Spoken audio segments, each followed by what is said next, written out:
Good morning, good afternoon, good evening, wherever you are watching this. My name is Marcus Octavius, and you are in the Foxxhole.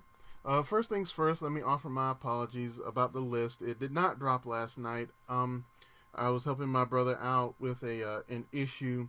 It was nothing major, but it was rather time consuming, and I was not able to get back to the house in time to properly record this video and to put it out in a due diligent amount of time. So I apologize for that, but it is going to drop right now.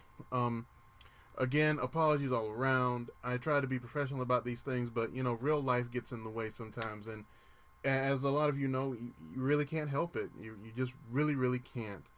A couple of things I'd like to get to. Unfortunately, it seems like nowadays, a lot of famous people are sort of going by the wayside. I don't want to use the term dropping like flies. That's a little insensitive. But I do have a couple of people here who I'd like to cite. One is Carlos Cedran. He is a Filipino artist, tour guide, and activist. Apparently, he had to live in exile in Spain for quite some time and died there. As a matter of fact, he died fairly recently. I think it was October 9th. And he was somebody that popped up on my feed on my phone, and I took a read, and he seemed to be a very interesting person. He was a tour guide of sorts, and put some theatrics into his tour sort of tour guide giving, if you will.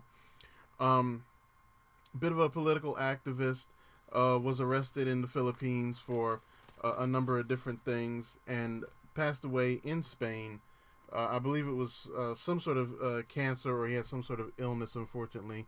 To the best of my knowledge and everything I've read, it was not COVID-19 related.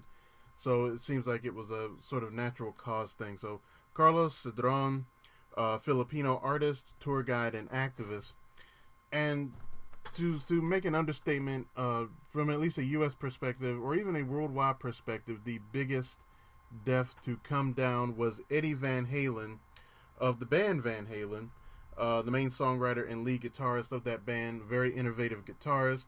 A lot of people consider him either a top 10 or a top 5 guitarist of all time, and rightfully so. He wrote a number of hits with the band Van Halen, with David Lee Roth, pretty much in their heyday in the early to mid 80s, and continued on with solo artists who joined the band afterwards, Sammy Hagar. The band has sort of gone through a bit of a rough period in the past 20 years or so. Excuse me. Original bass player Michael Anthony moved on, or I think he passed away. Who can keep up nowadays, ladies and gentlemen?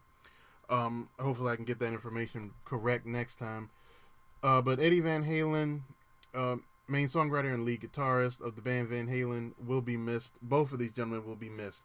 Now, on to the playlist itself. The Police, Frontline Assembly, Militia Vox. I actually learned how to pronounce her name correctly. Militia Vox, Twin Tribes, and Angels of Liberty all rejoined the playlist. I'm only going to highlight two particular artists here. It's nothing personal, but I'm sort of getting this video out as fast as I can. The first band is the Stranglers from Guildford in the UK. A punk new wave band mostly, but they're not exactly bound by any particular genre. They've dabbled in gothic rock, basically any sort of alternatives based genre of music you can think of. The Stranglers have done it.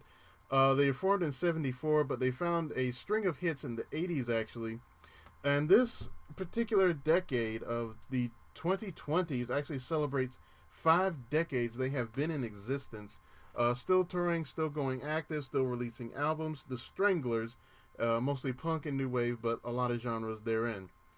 And a more famous band, and it's the first time I believe that this band has actually debuted on the playlist, is Oasis, a Manchester-based Brit rock group founded by Noel and Liam Gallagher, the Gallagher brothers.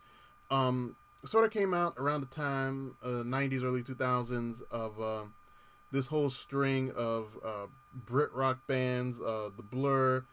They've also been compared to the Smiths and even the Stone Roses. The last album they did was in '08, Dig Your Soul Out. It appears to be they're having a hard time getting an album out right now. Obviously, COVID has played a factor into that. But also, the Gallagher brothers, Noel and Liam, have famously been at odds for quite some time. As a matter of fact, the lead singer, Liam, I believe it is, has contracted laryngitis at one point, and while he was sitting at home, he contemplated things and released an announcement saying that he couldn't go on tour with his brother anymore.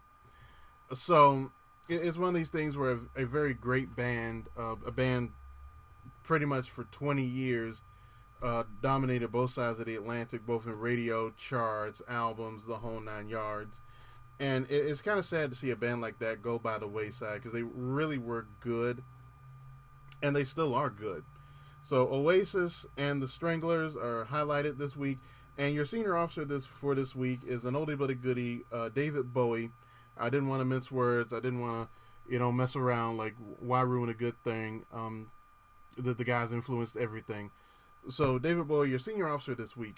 Please like, share, subscribe. All the information is down below: Facebook, Twitter, and my email. I'm Marcus Octavius, and enjoy the list.